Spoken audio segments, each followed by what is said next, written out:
everybody. Thanks for joining me. I'm Selena Roane, and I'm your host of Close to Death, powered by Fear Paranormal. Tonight we have a special guest on that is the new director of the National Paranormal Society, and her name is Candy Meehan. Are you here? Yes, Selena. How are you doing? I'm doing fairly okay today. A little tired, a little emotional, but other than that, it's going to be good. It's a good day. Okay. Wonderful. How are you? I'm well. Thank you so much. Good. Well, for those of my audience who are not familiar with you, would you tell them a little bit about yourself? Sure. My name's Candy Meehan, and I live in Norwood, Colorado. I am currently the director of the National Paranormal Society and one of the founders of the Anomalous Phenomenon Research Bureau. NPS has about 10,500 members. APRB has about 8. Our private team primarily does residential investigations, mostly involving small children. And we've been together for about 3.5, 4 years. I've been with NPS since we were lurking at around 1,000 members, so I've seen it really, really grow. I formed a relationship with the founder, Eric Hudson, and shortly after that became a rep and then the webmaster. And then when Eric decided that he was going to pursue other things, he asked me if I would take over the National Paranormal Society for him. Privately investigating and personally, we've done a lot. We've researched cryptoids, hauntings, demonic claims, UFO reports. I am an ancient mysteries buff. I love that. It's something that I know, right? I was just born in the wrong century. Okay. Not really. I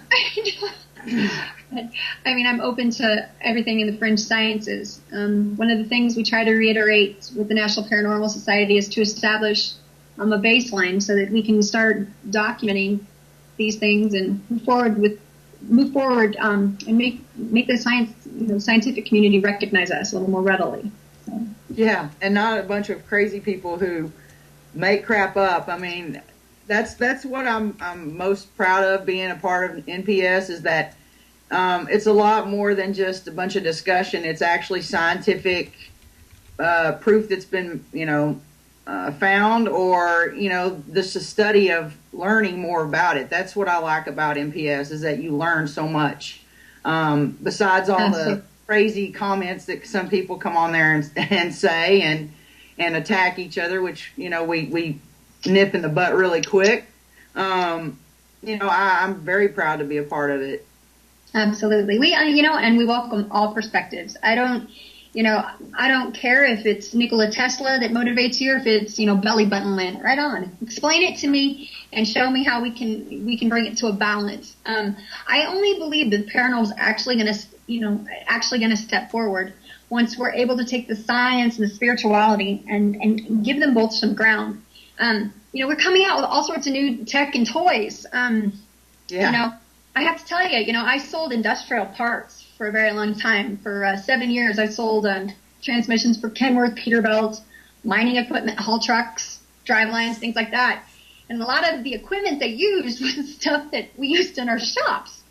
Our electricians, the engine heater, temp finders, those types of things. And so I'm sitting there looking at some of this stuff, shaking my head, going, for God's sakes, it is a paranormal remote control. I'm not real sure I'm down with it. But it is, if you get a group of people using the same equipment, and you can calibrate it systematically, and you can take readings across the board and have it comparative and have it, within, let's say 5 to 10 milligauss, depending. Right. We can start establishing a baseline, and that's something NPS is getting ready to launch as a new project that's going to be posted on our NPS website, where we are going to start having teams anonymously submit data based on their longitude and latitude, U.S. Geological Survey bit of information, U.S. Weather Survey information, and just some basic things. If we can establish a baseline, like what minerals are indigenous to the area, that type of thing, we can calibrate that and establish a baseline, and then bring in the personal experiences later. You know, right. that'll at least give us some ground to stand on, because right now everybody's just, grabbing a handful of Cheerios and throwing them the crap and going, "That's the one." Yeah. I personally, the shows that are on, some of them a little bit reputable, but a lot of them, they make everything that they do paranormal, and then it makes it harder for us to actually prove that it does exist. Dude, bugs and hornets and boogers are not paranormal. Yeah, I know, right? One of the funniest experiences we ever had as a team, we were getting some amazing responses off of a Frank's box one time, and I was sitting on the bed in the master bedroom with my teammate, and mind you, people had told us the house was completely empty. So we're sitting there, and the IR camera was shining past my shoulder, and I saw eyes coming at me, and they were floating at me, and they were getting closer to me, and they jumped at me. For the love of God, I about peed my pants. It was their cat. And I was, oh my gosh, my teammate was like, I still have nail marks in my arm from where she grabbed a hold of me. I mean, there are so many things on investigations that have to be seen to, and of course that was our oversight. There was an open window and that cat came in, that type of thing. But when we go in, we do a pre-investigation interview. We go out before we ever investigate the house, or we separate the people from their dwelling and interview them. And then when we go in, we take pictures of all four walls, north, south, east, and west. Every outlet gets a reading, and we document all of these for the purposes of trying to establish if it could be, something very explainable, or whether it is indeed paranormal, something beyond the explanation of the normal. A lot of times, people are not very happy with our results, because my team is very, very skeptical, and we take things apart. And we also, if we have a question, we submit our information to another team to have them third-party review it with no information involved.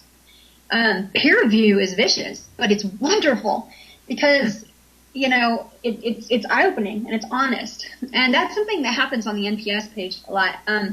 Some respectful but brutally honest peer review. True. And I'm not knocking the psychic community whatsoever, and no one will ever hear me do that. But I also have not seen an established baseline for many psychics that I respect.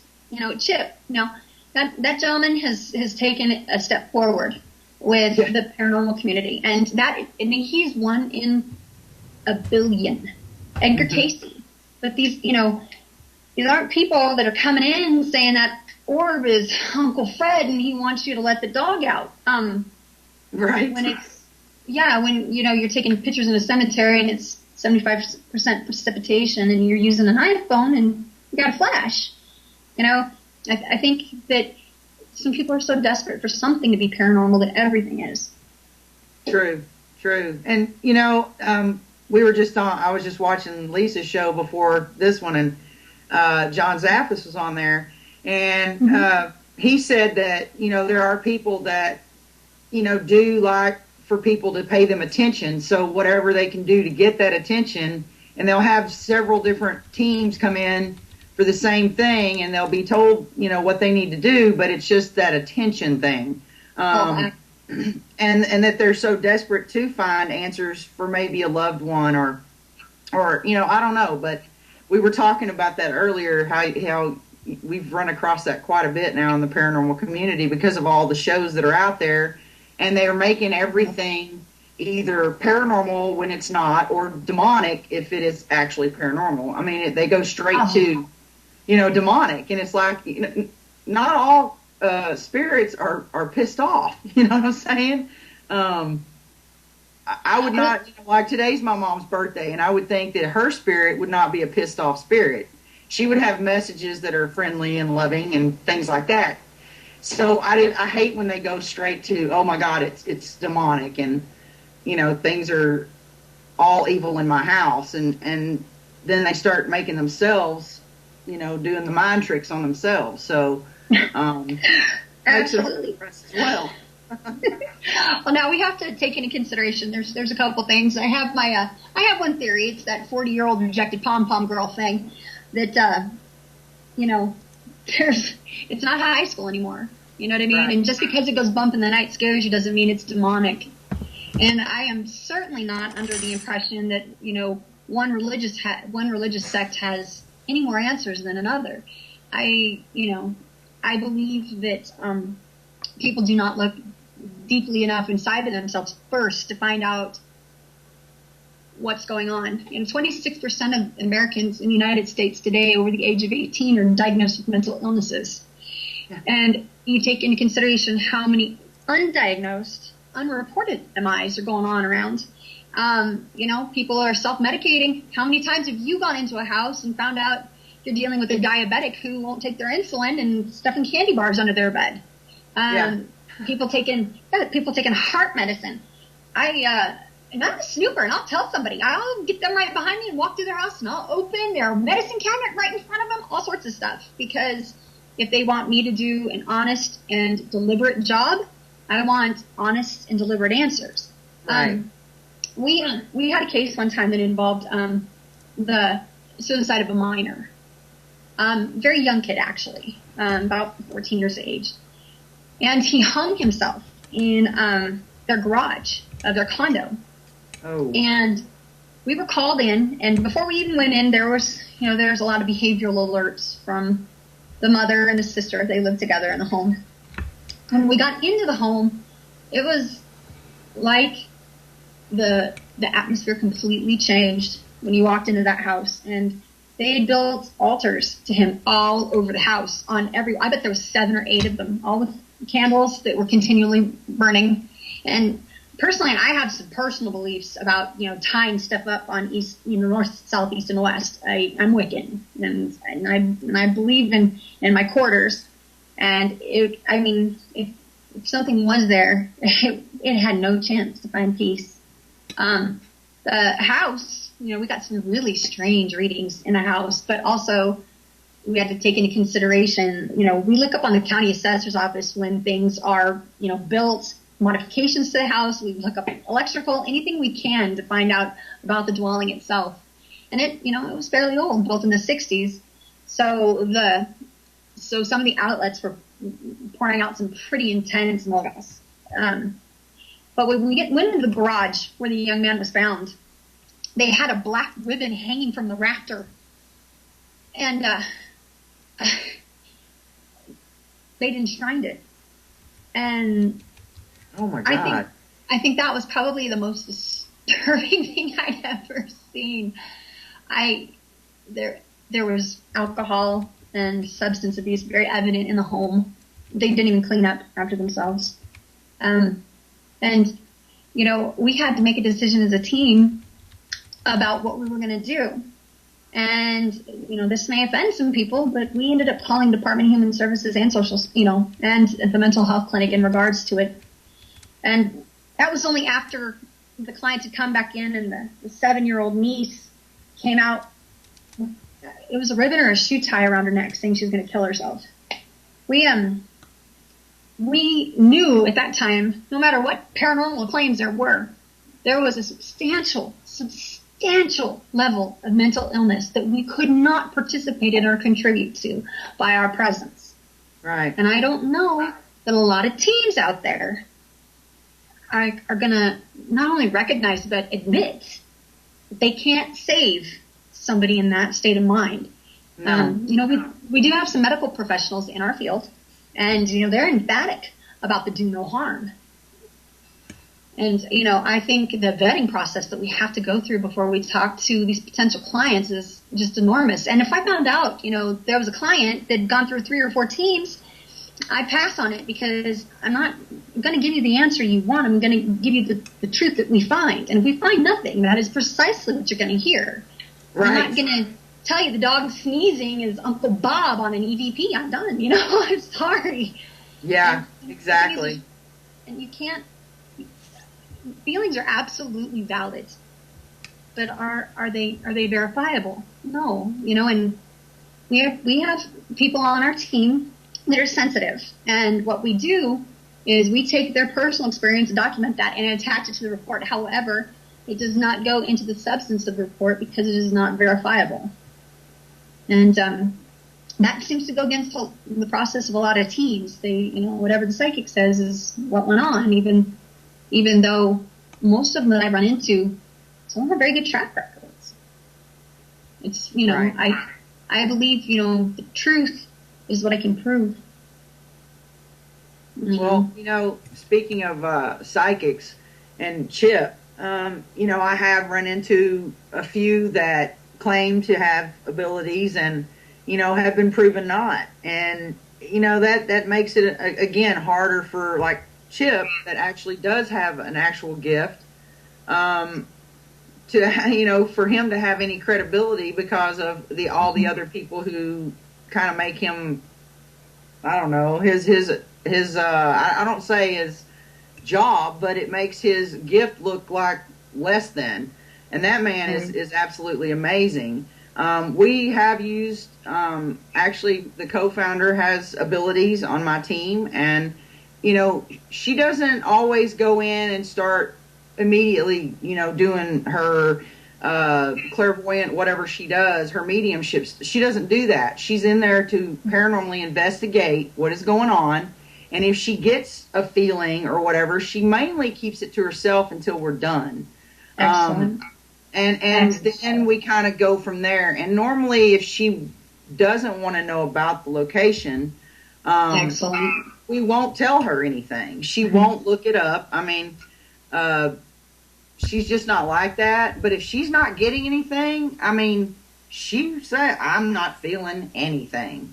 And some teams have people that'll be like, "Oh, I just saw something," and everybody else is standing there, no one else saw it. You know what I mean? And just it's about attention, I think, sometimes with some people, and it sucks because the people that actually do have the gift, and I've worked with another one recently that really amazed me. Took her into the case completely blind, and she was nailing it. I mean, just. It was crazy. We were looking at each other like, whoa. And that is astounding when that happens. See, with our sensitives, yes. they go into every investigation blind. They are not allowed to know anything. So half the team knows what's going on and the other half doesn't. And what we do is, with our team of 8, we pair up one who is informed with one who isn't informed. And that way, once we're all done, they have a chance to document their personal experiences or write in their audio recorder right that moment. If it's something, they tagged, timestamp, and away we go. And then they review their evidence and put it together. And we see if we have any consistencies, which is so important, because, we actually, our team drove about 8 hours across Colorado one time to a place called Ray, Colorado. And it was this little tiny house we were investigating. And again, when you walked in, it had this incredible feel to it. Well, come to find out, in the rafters above the dwelling was wiring, exposed wiring, the big 12-gauge wiring all across the top of the house from the 1920s or 30s. I mean, it was wrapped in paper. It was actually, dude, it was actually pretty phenomenal. But I'm going to tell you, when that man said he was seeing things, I bet he was, because we went over to one of the outlets and it pegged my millimeter. Pegged it. I've never seen it go up that high. And I mean, I was the only one, but I experienced an illness there. Not gonna bother, but I mean, my head started, it went, woo, woo, woo. And you could see the electricity in the air. It was, sparks. We were sitting there, and it was 4 o'clock in the morning. We called it a night. We'd been driving for a long time. Everybody's playing in the living room. And we hear this, and we're like, what is that? It got louder. It got louder until, ding, the doorbell went off. Oh, my God. It was a built-up back charge from the electrical system. And like I said, I know. But see, the thing is, too, it's hard to say if they were having paranormal experiences because of the offset of the electricity and the mechanics in their brain, or if the electrical stimuli was causing hallucinations. There's no way to differentiate. There's right. none. Right. And so, I mean, there's just so much out there, so many wide open spaces. And, you know, you made a comment about, you know, everything's a demon. Oh, Yeah. wow. I have to stand aside from so many conversations because just because it goes bump in the night doesn't mean it's a demon. Because it frightens you doesn't mean it's a demon. You know, when the Catholic Church goes to exercise anything, and we had a friend who was actually on our team that was a member of the diocese, was going to take his vows the whole 9 yards. He decided not to, though. He stepped away from that, and he found a woman and fell in love. But no, he's wonderful. They're going to have a baby right now. It's wonderful. But he was studying for his doctorate in psychology. So Ken is just full of all this knowledge. And we were talking about exorcisms, and he said he remembered when he was at seminary studying that they got a call, and they went and reached out to a whole bunch of other churches in the area, mind you, not just Catholic, but had all the churches within a 4 or 5 mile radius praying. Not praying what for, because they weren't to be told, but just praying. And he said that was one of the things that they did when they would go to an exorcism. You know, people of all faith around just pouring that in. And it was never a one-man show, ever. And God, I love Zach Baggins. He does more for a white t-shirt than any other man I've seen in a long time. But it's not always demons. It's not always succubi or incubi or whatever that's groping him. Or he's entertaining, you know. And we've got to keep in mind, too. And I do respect. I'm sure they have had some pretty interesting experiences. Absolutely. But it's gone so Hollywood. It's $1 billion business. Yeah. Paranormal is $1 billion business. Yep. And when you're paid, you're an actor. Sorry. Yeah. There's some people who think they're real. He's been doing the possessive act for a little while, and now they've kind of backed off of that because they lost me on that for a while. Because I started out watching, you know, Ghost Lab and The Haunting and all that other stuff when I was first started out really getting into it. And then when I started watching Ghost Adventures, man, I never missed an episode. And then when he started, every single time one of them were getting possessed or, you know, they weren't acting right or he was, you know, beating something in the wall, I was like, okay, dude, seriously? I've been to some creepy, creepy places and I've never, ever been possessed. Now, I've felt, like you know, said, because of the high electricity, we had a case not too long ago, and we were in there, and I didn't know why I was feeling what I was feeling until recently when I was told that I'm an empath.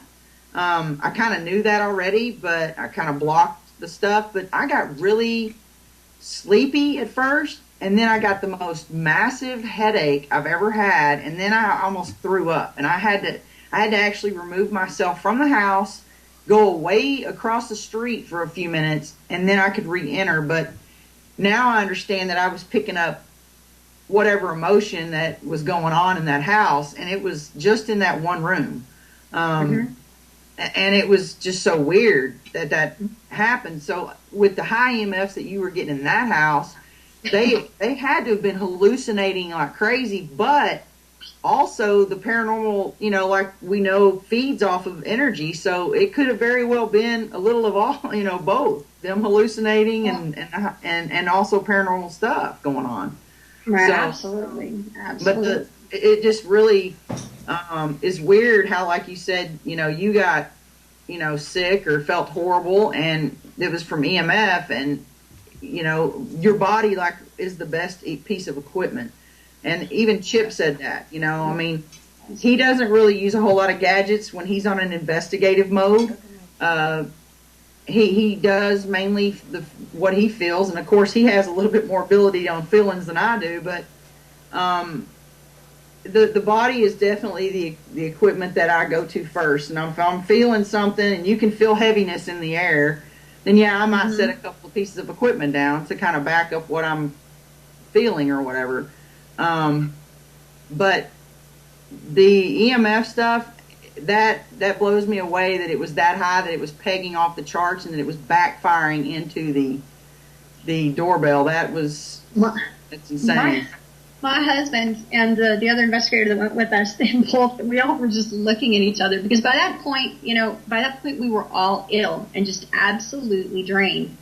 When we did the pre-investigation interview, we took the family members by themselves and interviewed them. Well, they had 2 small children, and I interviewed the little girls alone. One was 5 and one was 3. And the 3-year-old gave me the most bone-chilling interview I have ever probably participated in my entire life. It was interesting. She's very articulate, and she was convincing. I mean, extremely convincing. And so, you take all these personal accounts and squish them together, and with just the energy alone in that home, it was probably one of the most compelling the investigations I've been on. And we've had a couple of really interesting ones. Again, like I said, most of them involve minors. Here in Colorado, we have the Stanley, of course, and a couple other venues, but we really don't have and I've mentioned this before, we really don't have the competitive situation that goes on there in Texas. Yeah, it is kind of crazy, and I'm still not understanding all that. I'm trying to stay far away from all that crap. But we do have a question in the chat room, and the question is, besides Eric saying he can fill out a white T-shirt pretty good himself, they were asking, do you ever feel conflicted because of your Wiccan beliefs, or do you think they benefit you on an investigation? Oh no, honestly, I don't care if it's Jesus, Buddha, Allah, the dirt, belly button lint, or a peanut butter sandwich that makes you feel stronger and like you're one. Right. I encourage that. Find your passion and let it drive you. I became a Wiccan about a year and a half ago but I'm Native American also. So yes. I have been having experiences my entire life. Oh my gosh, I hope there's no therapist out there listening to me right now. I doubt be listening to my show, but you don't hear from me, man. Send money. No, I believe that my Wiccan beliefs have opened me up to a lot of different things. Simply because I feel like I get the bigger picture now. In many of the pantheons, you have similar gods. Zeus and Odin, they were the fathers, they were the rulers. And you just see how they're separated across the world. I believe that a similar message was being delivered to all. And I think it was, culturally tailored to fit that group of people. Do I believe that Jesus lives? I absolutely do. Do I believe the twists that have been put on man's version of the Bible? I have conflict with that. And that is something that is my personal conflict. Right. I'm not asking for any answers. I am also completely convinced there's been alien influence on our culture. Oh, yeah. You can't look at the pyramids. You can't look at Mayan culture. All of these things, the Incans, the Anasazis, the Hopi, talking about star people. Mathematically, it's impossible that we're the only ones. But the question is, are we the only ones here? Have we been the only ones here? So no, we're still in pursuit of that. So. I don't think we are. And getting to that is so weird because, when I started delving into the paranormal, it was when I was a child, really. I mean, having prophetic dreams and things like that. And I'm also have Native American heritage. So a lot of my great-grandmothers, had abilities and things like that. But I lost track of what I was going to say. But anyway, I do that a lot. I have ADD, so it goes pew. But anyway, go ahead. You can finish up now. I'll think of it in a minute. No, I just think with my beliefs that I needed something for me a little broader than Christianity. And right. My beliefs in Wicca have given me that opportunity to stand back and take a larger perspective. I believe that in the balance of man and woman, because without one, you're not going to have the other. I just have a hard time believing some of the stories and whatnot. And True. You know, my children, well, I encourage them to go to church. I encourage them to follow their path. And, people raise their eyebrows at me. I think they think I sit in the backyard in a pentagram biting the heads off of chickens or some shit. I'm not sure of that. Or making margaritas at midnight in purple. I do not wear purple very often, but I do make midnight margaritas. I think it's important for me to have a larger view. Now, on NPS a few times, I've had people get upset with me and call me a non-believer. I mean, even for my Wiccan beliefs and whatnot, I'm very skeptical, and I want something substantial. If you're gonna put something out there, tell me why. Make me understand your point of view and your perspective, so I have the opportunity to learn and maybe broaden my view. It's a teaching and learning situation. As like I said, I have nothing but amazement for religion and theology, and all that encompasses, because it goes right down to the very core of who we are as people. And I don't care who you follow or what you do, right down to the very core of it, you know what's right and what's wrong. Right. Mm-hmm. Well, they say that you seem to be more of a goat sacrificer and that you skip chickens. Oh, yeah. No, it's just men. But no, what I was talking about earlier about the alien thing, back to that, because I finally got my thought back. Kenny, my best friend, and I used to always watch everything UFO, and we finally went to Cancun and saw Chichen Itza in person, and we were both convinced that there's no way that they could have rolled those huge stones up by themselves.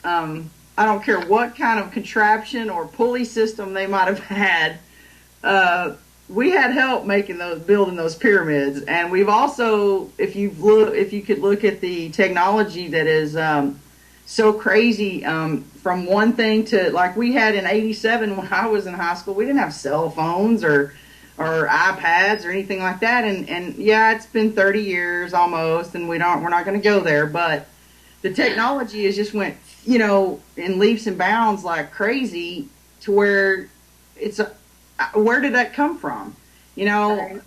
I swear it has to be alien influenced, and my best friend Kenny would always say, oh man, there's definitely more than us here on this planet. I have a major feeling that the government's not telling us way more than we think they're not telling us about the aliens and stuff. We don't I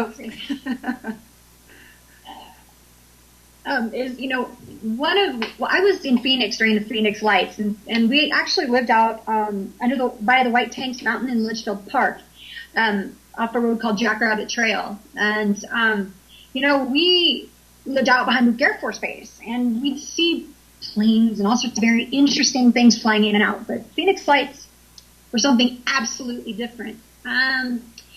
It directs me to the mysteries of Skinwalker Ranch. A lot of people want to know what's going on out there in Duchesne, Utah. And it's really interesting because the farmer and his wife that actually owned that piece of property had some pretty incredible things happen to them.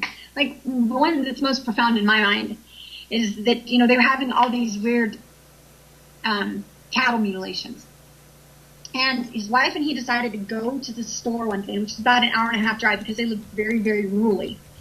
And he mentioned to his wife, if we ever lost the bulls, it'd sink us. We'd be done.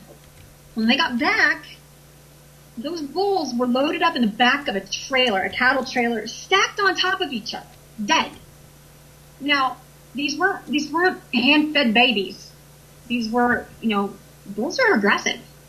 There was no trail to get those animals into the trailer. And anybody knows anything about hurting any animals or tracking or anything, there's going to be marks. There's going to be struggle. There's going to be blood on the ground, right? Yes. None of it. There was no tracks off of a bobcat, a skid steer, or anything that looked like, or forklift that looked like it could have loaded those animals in there. When the people threw their hands in the air and said, "We're done. This place is sick. We got to go," an aeronautics billionaire out of Las Vegas, Nevada, Robert Bigelow, stepped in and bought that place and locked it down tighter than Fort Knox. What would an aeronautics billionaire want that little piece of land that the Indians, the Gashane Utes, won't go near? What on earth could that have been? And I mean, the conspiracy theories are just endless and boundless. And I promise you, that place is harder to infiltrate than Congress, at happy hour. It's horrible. And they'll meet you at the gates. They're not very nice. I don't care what food you show them. They're not letting you in there. It's just very interesting why someone with that stature and that grip on technology would want that little piece of land in Utah. Oh, no doubt. That's not the only thing that's weird that goes on. I mean, we've got so many mysteries on our hands. Like Area 51. I mean, oh yeah, the Air Force was actually talking to. The Air Force was actually talking to the public and telling them, yes, we're picking up the craft. And then all of a sudden, it's like somebody flipped a switch, and the farmers, didn't know what they were talking about. Everybody hushed and got quiet, and things disappeared. Some of them, and things got really weird. Yeah. So, do I trust my government? No, not at all. And I don't think Thomas Jefferson or George Washington or Abraham Lincoln or any of the fathers we look back on with pride and hope would be pleased at all. No. we were supposed to find out the Kennedy assassination was supposed to be declassified years ago. They still want to classify it. Government hides a lot of stuff from us. So do I think that they know about, aliens? Oh yeah. I think they have. I think they have like concentration camps around, the world that have aliens in them, and they're using them for technology. But maybe I'm just crazy. But we do have another question: who is the chairperson for ufology in the NPS? Me. You. Yeah, aliens and UFO is still my division. Wow. So I'm sure that's like. Because I know that Kenny taped every single UFO anything that was ever on VHS, and know that I inherited every single one of them. So I have so many UFO shows on VHS. If you ever need a VHS show on UFOs, okay. I'm your girl. So what is the best that evidence that you've ever captured on an investigation, or just messing around? Oh, okay. There's we were doing the project where we would go to graveside markers and do a standard set of questions. And we did this at midnight. It was kind of some poor judgment, I think, on our parts, because some of these markers were on interstates and what have you. But I got a Class A EVP. I asked, can you tell me what year it is? Clear as a bell. It goes, I did. Wow. We played the... Oh yeah, the group played it back and forth and back and forth and back and forth. Let's see. We had some pretty interesting things. Redstone Castle is up by Glenwood, Colorado, and it's pretty beautiful and amazing. Well, the farmhouse that was utilized by the gentleman who built Redstone Castle was actually owned by the grandfather of one of our team members. His name was Frank Moreau or Merceau. Well, anyway, the gentleman is a famous artist. He's got pictures at the Museum of Natural Arts and History. Still to this day, actually, it's a mural. Well, we got to stay in the home, and it was amazing. King board all over the floors, just amazing. And these great big, heavy oak doors. Well, Jim and I were trying to get into one of the doors, and it was locked. It was locked from the inside. We're sitting there jiggling the handle, and we both put our hands down, and we just kind of looked at it, and the door unlocked right there in front of us. And he and I looked at each other, and we stood there another minute, and we locked the door, and Jim reached up and opened the door, and it went wide open. And we went and talked to the team members about it, and because, that was surreal. That was surreal. And then that night when we all went to bed, we locked all the doors from the inside because they had bears. And I'm like, okay.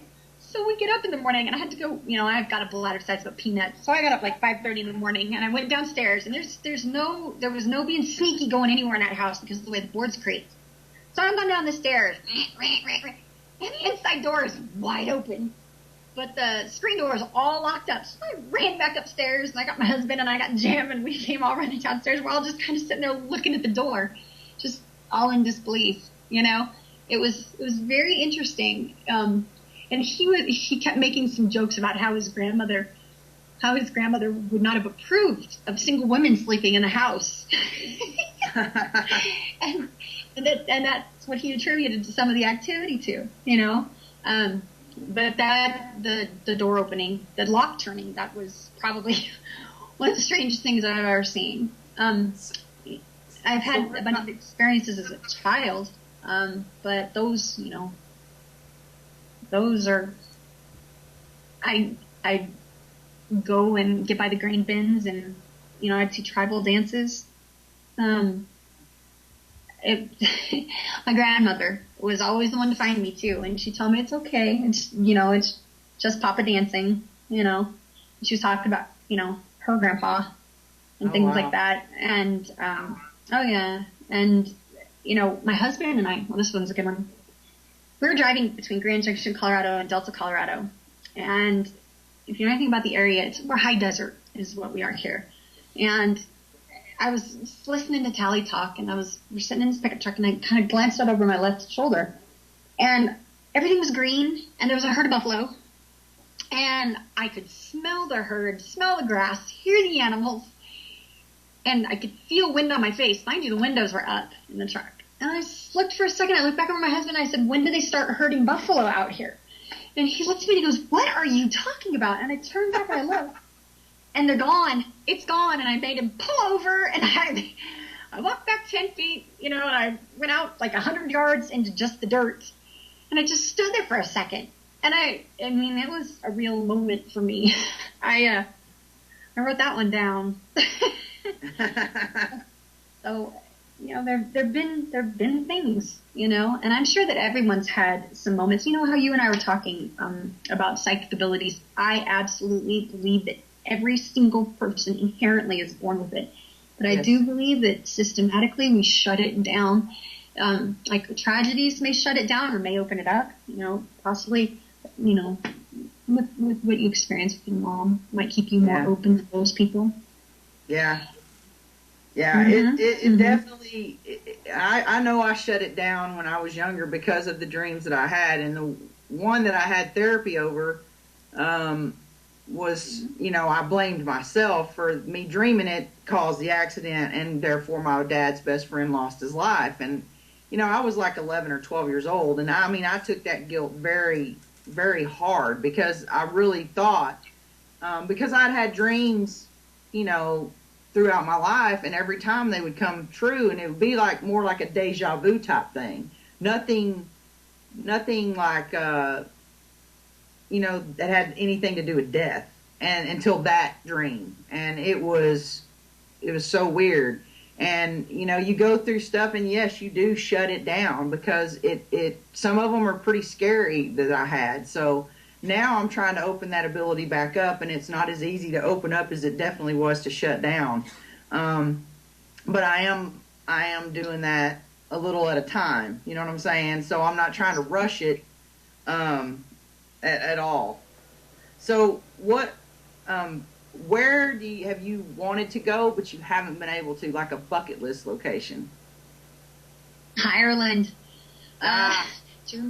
Germany, because besides being Native American, I'm very, very German. Okay.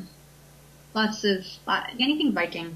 I love that. Well, there's actually Texas Ghostly Gatherings has actually got a deal going in 2015 to stay in a castle and have full run of it for 6 or 7 days, and it includes airfare, transfers, everything, and it's like $1,800, and you make a payment plan. It's amazing, and they're going in 2015 There's like 4 spots left. Send that to me because my husband. Okay, I'll do that. Well, can you tell everybody where they can find you and on Facebook and everything? And sure, you can find me. My name is Candy Meehan, and you can find me on the page with National Paranormal Society. You can also find me with the Anomalous Phenomenon Research Bureau. Type in APRB. You'll probably find it easier that way. Or you can visit our website at www.nationalparanormal.org. national-paranormal-society.org. Yeah, buddy. I appreciate you being on my show tonight, Candy. I really do. Well, thank you very much for your time. I appreciate it too. All right, girl. Thank you for the I will be opportunity. talking to you very soon. Hey, you or Kenny come towards me about that UFO division. I'd be happy to put somebody in the chair department for it.